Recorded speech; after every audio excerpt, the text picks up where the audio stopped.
baru lulus, baru kerja, baru ngerasain susahnya cari duit. Berarti lu adalah pemula yang terpaksa ditempatkan di lingkungan buas. Maksudku ada mereka yang punya tempat start di atas karena orang tuanya.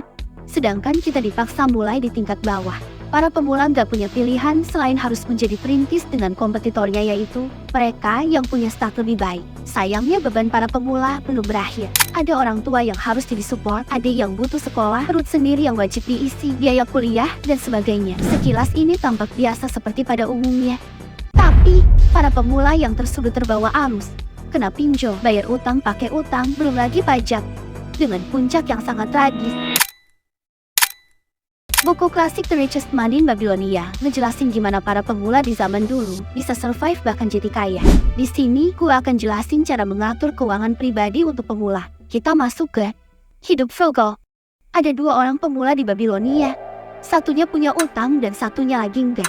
Mereka harus hidupin keluarganya dengan penghasilan tak menentu. Mereka punya satu kesamaan untuk mengatur uang, dengan menyimpan 1/10 penghasilannya tiap bulan apapun yang terjadi, dan sisanya dipakai untuk hidup dan bayar utang.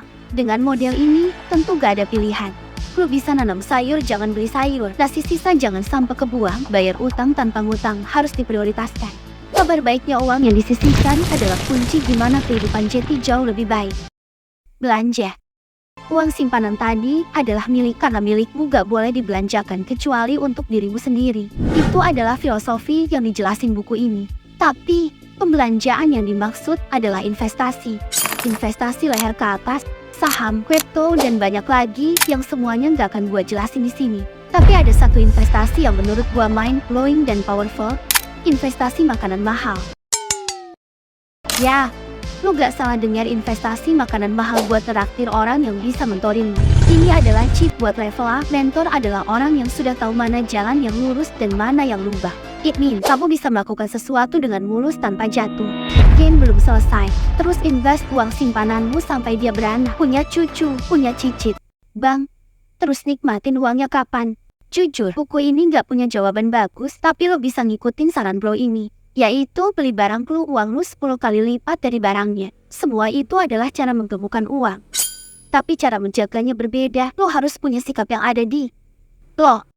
Buku ini nulis 5 hukum emas di dalamnya. Lo bisa screenshot karena gue akan langsung narik kesimpulan berupa satu kata. Bijak. Lo bener-bener harus punya ini karena lo bisa jadi soksan boy.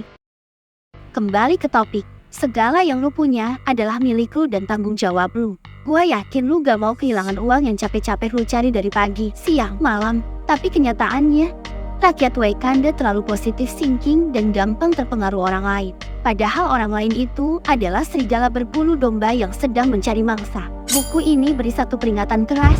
Jangan pernah investasi di aset yang gak lu ngerti. Buku ini juga ngasih contoh. Kalau salah seorang pemula tadi, ada yang invest uang simpanannya selama 1 tahun penuh untuk beli berlian di tempat yang murah ke penjual bata. Singkatnya, berlian yang penjual bata bawah tidak ori. Akhirnya dia kena tipu dan simpanan 1 tahun yang berarti gaji 1 bulannya hilang. Contoh itu gak berbeda dengan sekarang. Mereka yang gak ngerti tampak ngerti sebagai influencer dengan modal chat GPT gratisannya buat copywriting. Bang, terus gimana? Sebelum lu dengerin orang, lu lihat dulu orangnya, apakah hidupnya adalah hidup yang lu pengen atau enggak. Karena bisa jadi hidup mereka sama kayak hidup kita. Masa orang kurus krempeng nasehatin gimana caranya buat otot gede dan bulking. By the way, ini advice dari bro. Ada juga faktor support powerful yang dijelasin buku ini. Hoki. Gimana bisa hoki gacor main slot? Buku ini ngejelasin 100% gacor. Pertama, ayo kita sepakat definisi hoki. Hoki adalah keberuntungan yang terjadi tiba-tiba tanpa kita sadari dan di luar kendali kita. Tapi, bisakah kita buat hoki? Gimana caranya biar kita bisa hoki? Ada 2 kriteria kenapa orang bisa hoki. Pertama, siapa yang paling cepat? Contoh paling simpelnya si tren TikTok. Dimana kalau lu bisa jadi paling cepat buat ngikutin engagement dan view yang lu dapat bisa tinggi. Kebalikannya, kalau lu pakai tren lama di konten sekarang, itu akan jadi konten biasa. Kriteria pertama ini akan jadi kombinasi yang mematikan kalau digabung dengan kriteria kedua. Siapa yang dedikasinya tergila? Ini kayak yang dibilang banyak orang Fortune favors the bold. Let's say, lu adalah TikTokers terbaik. Lu dedikasiin hidup lu buat itu. Followers lu paling banyak, engagement lu paling tinggi. Suatu hari, perusahaan ngeluarin produk dan nyari afiliator.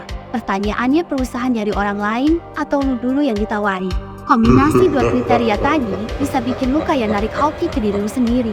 Selanjutnya bagian terakhir, mindset. Jadi, ada orang yang sebut saja namanya Agus.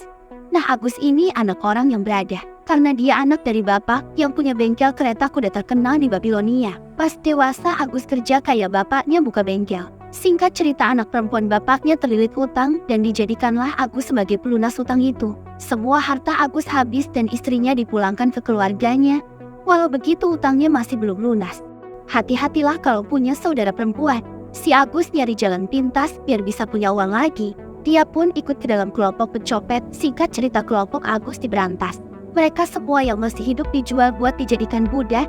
Dibelilah Agus sama orang kaya. Agus pun menjalani kehidupan melayani majikan dengan suara hati kecilnya mendambakan kemerdekaan. Pada suatu malam, dia bercerita kepada majikan bahwa ia adalah orang terhormat yang terpaksa menjadi budak. Terus majikan bilang, bukankah kelemahanmu yang membawamu ke sini? Orang berjiwa merdeka akan tetap merdeka dimanapun dia. Agus merenungi kata-kata itu. Sampai suatu ketika si majikan memberinya unta dan menyuruhnya kabur. Agus kabur jauh ke salah satu kota. Dia pun mulai berusaha dengan modal unta tadi. Singkat cerita, Agus menjadi penjual unta dan berhasil membayar utang-utangnya. Tapi, menurut lu halalkah begitu? Kita kesampingkan dulu. Mengapa bukan lu? Mengapa bukan lu yang bangun kebiasaan baik? Mulai belajar lagi, mulai usaha lagi, mulai gak ngerokok, mulai syalat. Lu selama ini cuma hidup biasa-biasa aja, berpikir kalau hidup ini tidak bisa dirubah. Lu cuma bisa seneng pas lihat orang lain susah, tapi susah kalau lihat orang seneng. Lu coba cari penjelasan.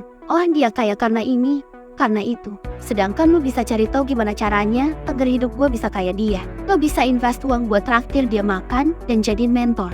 Itu yang gue tangkep setelah baca buku ini. Dan itu semua baru satu buku dari banyak buku di dunia.